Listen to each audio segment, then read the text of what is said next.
참솔 심리 사전입니다. 자, 오늘은 정동장애에 대해서 이야기하도록 하겠습니다.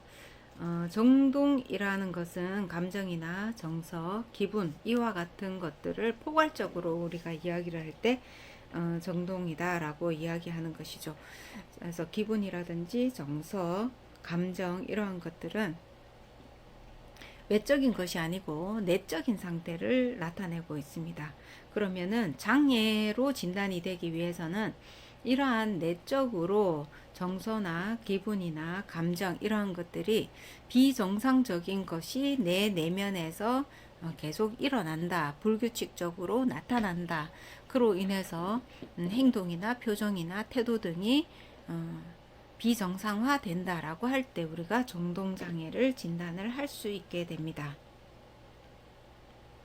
어떤 특별한 사건이나 이러한 없이 아무 이유 없이 객관적인 사유 없이 심각한 우울 상태로 훅 들어갔다가 또는 기분이 매우 좋은 상태로 나타나기도 하고 또한 이 두 가지가 반복적으로 하루에도 몇 번씩 나타나기도 하고 또는 짧은 기간, 어제, 오늘 이런 식으로 짧은 기간 반복적으로 나타나는 상태를 우리가 정동장애가 있다라고 이야기를 하게 됩니다. 자, 그러면은 정동장애는 내면에서 나타나는 것인데 지금 상태를 보면은 이것은 바로 행동으로 우리가 알 수 있죠. 심각한 우울 상태로 들어가 있을 때는 말을 하지 않는다든지 또는 고립된다든지 대인관계를 회피한다든지 사회에 관심이 없다든지 다른 사람의 생각이나 말들이 소통이 되지 않고 자기 생각만 한다든지 자기의 사고 안에서 반추가 끊임없이 일어난다든지 자기가 저 사람은 나를 해칠 것이다 라고 예를 든다면은 그것이 해친다로만 들어가게 되는 것이죠.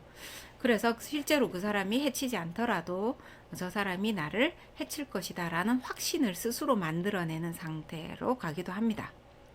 또한 이러한 상태로 있다가 어느 날은 그 사람을 보고 매우 반가워하고 긍정적으로 표현을 하고 뭔가 기대를 하게 되고 이런 모습들이 반복적으로 나타나게 되는 거죠. 번갈아서. 우리가 조증으로 나타날 때는 과대한 자기 자신을 표현하기도 합니다. 그래서 자신의 능력을 어필하려고 하고 액팅아웃하고 목소리가 커지고 표정이 밝아지고 또한 이런 것들을 더 과도하게 드러내기 위해서 과소비를 하기도 한다라는 것이죠. 그래서 과소비를 할 때의 양상을 잘 살펴보면은 정동의 수준을 우리가 좀 알 수 있다 이렇게 이야기할 수 있습니다. 이러한 정동장애는 스스로는 잘 느끼지 못하지만 그 행동으로 인해서 문제가 반드시 발생하게 됩니다.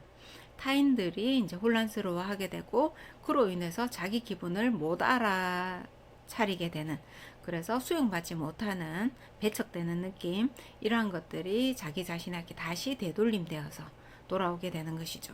그래서 다시 또 우울로 들어가게 되고 또는 우울하다가도 계속 우울로 들어갈 수도 있습니다. 또는 기분이 계속 좋을 수도 있죠. 또한 이 기분 좋음과 우울이 번갈아 가면서 나타나서 행동이 비일관적으로 되기도 하고 생활이 유지되지 않습니다. 사실 조증일 때는 거의 수면까지 거의 회피하고 잠을 자지 않고 조증 상태로 가기도 하고 우울할 때도 마찬가지입니다. 그래서 일상생활이 불가능할 정도로 정서가 요동을 친다 라고 생각을 하면 맞겠습니다. 정동장애의 하위의 장애 중에서는 뭐 우울증이라든지 양극성 장애, 기분장애 이런 것들을 포함시켜서 우리가 모두 정동장애다라고 이야기를 하고 있습니다. 정동장애는 초기에는 가벼운 증상으로 나타나지만 다른 질병과 마찬가지로 이것이 반복적으로 나타나게 되고 또는 2차, 3차적인 문제를 가지게 되고 그것이 다시 또 나의 내면으로 돌아오게 된다 하면은 이제 병이 깊어지는 그러한 경우가 해당이 되죠. 정동장애일 경우에는 약물 치료가 권장이 되고 있고요.